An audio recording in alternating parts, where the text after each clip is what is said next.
세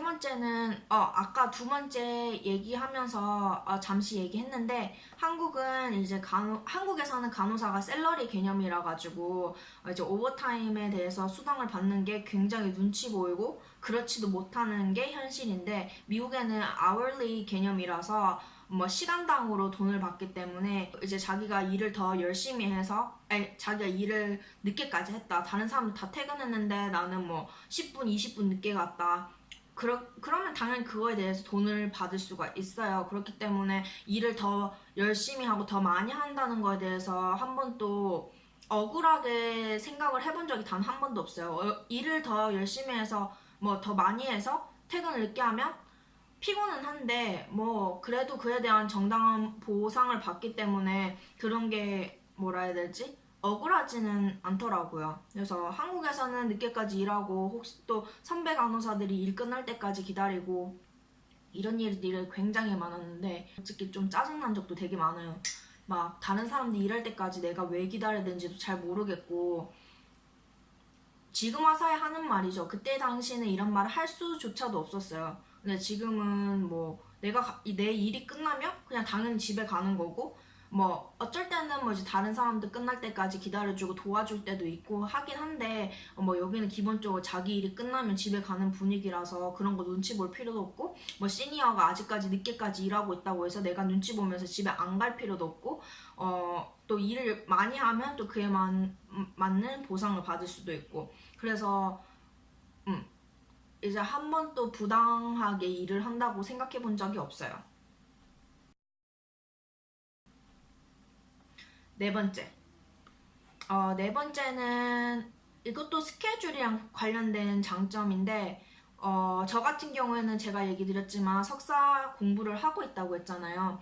그럼 이제 석사를 가면 저 같은 경우에는 온라인 수업을 하는 것도 있고 온라인이 아닌 것도 있어서 이제 일주일에 무조건 한 번은 학교를 가야 되는 상황이거든요. 근데 제가 또 나이트 근무를 하고 있기 때문에 이제 학교를 가기 전날 같은 경우에는 무조건 오프를 받아야 되잖아요. 그러니까 일주일에 두 번 정도는 무조건 리퀘스트를 해야 되는 거예요.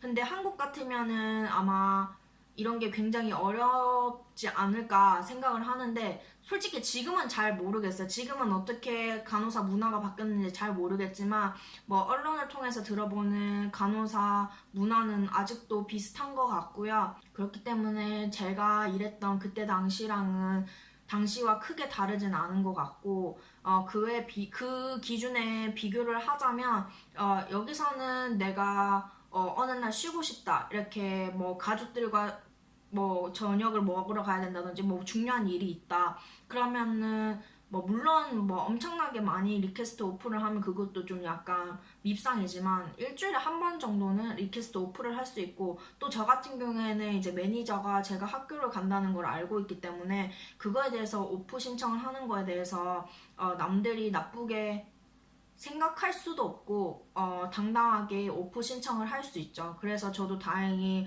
지금까지 학교도 잘 다니고 있고요. 그리고 다섯 번째도 돈과 관련된 문제인데요. 저 같은 경우에는 이제 제가 지금 뉴욕 주립대학교를 다니고 있기 때문에 그래도 학비가 굉장히 싼 편이고요. 제가 제 집 근처에 보통 학교가 딱 두 군데가 있어요. 한 군데는 사립대학교고 한 군데는 이제 주립대학교, 제가 BSN을 한 학교거든요. 그렇게 해서 총 두 군데가 있는데, 두 군데 어차피 1시간에서 2시간 정도? 그러니까 왕복으로는 3, 4시간 정도 걸려요. 이제 학교를 가려고 서칭을 했는데 사립대학교가 굉장히 유명한 학교거든요. 그래서 그 학교를 가고 싶긴 했는데 솔직히 비용이 만만치가 않더라고요. 지금 주립대에 비교하니까 거의 2배, 3배 정도 나왔기 때문에 처음에는 조금 뭐 학교 네임 밸류 같은 것도 욕심도 나고, 조금 더 이제 대학병원 또 같이 있기 때문에 많이 배울 수 있는 기회가 많지 않을까 해가지고 이제 그 학교를 가려고 고민을 했는데요. 등록비도 그랬고, 지금 같이 그때 당시 저를 가르쳐 주셨던 교수님들도 좋았고 뭐 이런저런 문제로 해서 계속 같은 학교에서 공부를 하기로 결정을 했었거든요.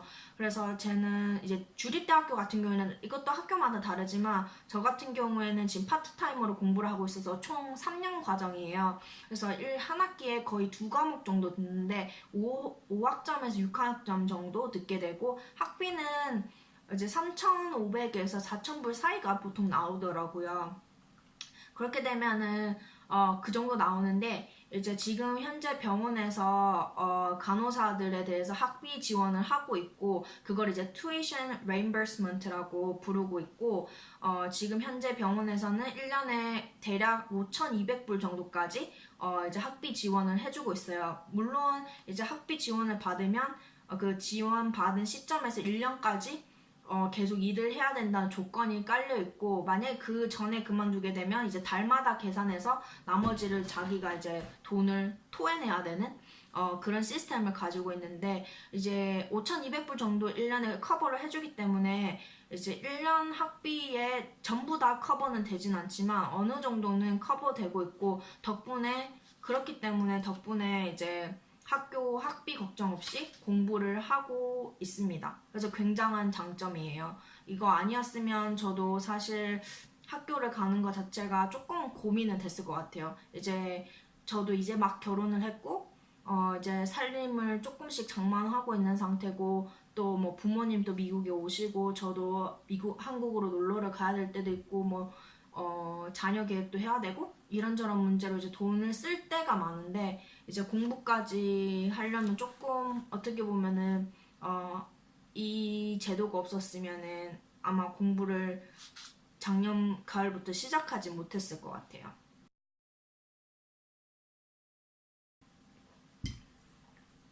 여섯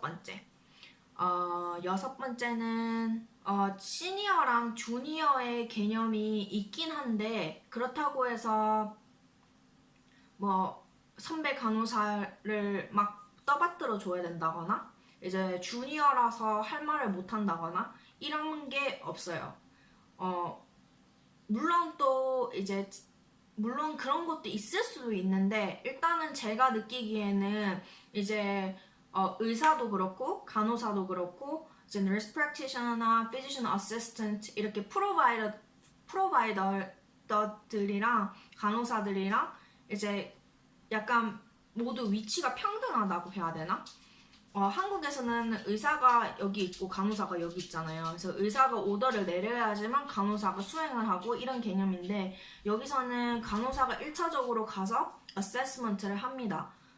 이제 응급실 같은 경우에는 간호사의 역할이 조금 더 큰 편이에요. 왜냐하면 간호사가 제일 먼저 환자를 만나고 그다음 트리아지라고 해서 이제 이렇게 환자 분류를 하잖아요. 그래서 만약에 환자가 이제 입구에서 레지스트레이션을 했는데 거기서 갑자기 체스트 페인이 있다고 한다. 그렇게 같으면 간호사가 바로 그 환자를 바로 병실로 밀고 들어옵니다. 그렇게 되면 이제 간호사가 제일 먼저 의사한테 얘기를 함과 동시에 가서 EKG를 하고 그다음에 EKG를 하고 그다음에 혈압을 측정하고 뭐 산소 같은 것도 주고 막 이렇게 차례대로 간호사가 1차적으로 하는 것들의 영향력이 굉장히 커요.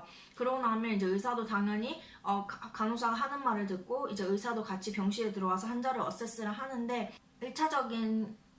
1차적으로 제일 중요하죠. 이제 너가 할 일이 있고 내가 할 일이 있어.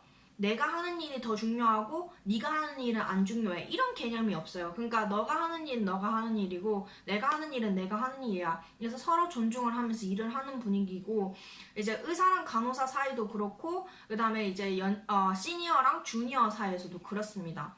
그러니까 뭐 주니어라고 해서 불리하게 스케줄이 나왔는데 아무 말을 못하고 그렇지가 않아요. 내가 만약에 내가 맨날 매주 일요일마다 일을 하는데 다른 사람은 편의상 일요일마다 일을 안 해요. 그럼 좀 억울하잖아요. 이제 다른 사람들은 그렇게 되면은 2주마다 돌아가면서 주말에 쉬는데 금, 토 쉬고 나는 일요일마다 계속 일을 나와야 되는데 어떤 사람은 금, 토, 일, 월 이렇게 계속 연달아 쉬면은 그게 더 좋잖아요. 누가 봐도. 그렇게 되면은 이제 그것도 이제 눈치를 봐가면서 얘기는 해야 되긴 하는데 이제 조금 이건 아니다라는 생각이 들면 그 사람이 합당한 이유가 없으면 이제 매니저한테 얘기해서 이제 나는 이게 조금 아닌 것 같다 이렇게 얘기를 하면 매니저도 들어주고 또 이제 수정을 해줍니다. 그러니까 뭐 이 문제뿐만 아니라 모든 일에서 주니어라고 해서 뭐 할 말을 못하고 그렇다고 해서 시니어라고 해서 모든 일을 다 해야 되고 이렇지는 않아요. 이제 차지 간호사 같은 경우에도 연차수문으로 하긴 하는데 그래도 이 사람이 차지 간호사로서 능력치가 얼마나 있느냐 이에 따라서 이제 차지 간호사를 그날에 정하지 무조건 이 사람이 뭐 10년 차라고 해서 차지 간호사가 되고 이 사람이 3년 차라고 해서 차지 간호사가 못 되고 이렇지는 않습니다. 그리고 또 10년 차 간호사 같은 경우에 차지 간호사를 안 하고 싶을 수도 있어요. 그렇기 때문에 그러면 안 시켜요. 그러면 이제 3년차 간호사라도 중환자실 경력이 있고 굉장히 지식이 많고 남들을 잘 도와주고 그 다음에 침착한 성격도 있고 그렇게 이제 모든 조건 자질이 주어지면은 3년차라고 하더라도 차지 간호사가 될 수가 있어요. 이런 식으로 이제 모든 역할이 중요하다고 생각하지 어느 사람은 더 중요한 일을 하고 어느 사람은 더 안 중요한 일을 하고 그런 개념이 없습니다.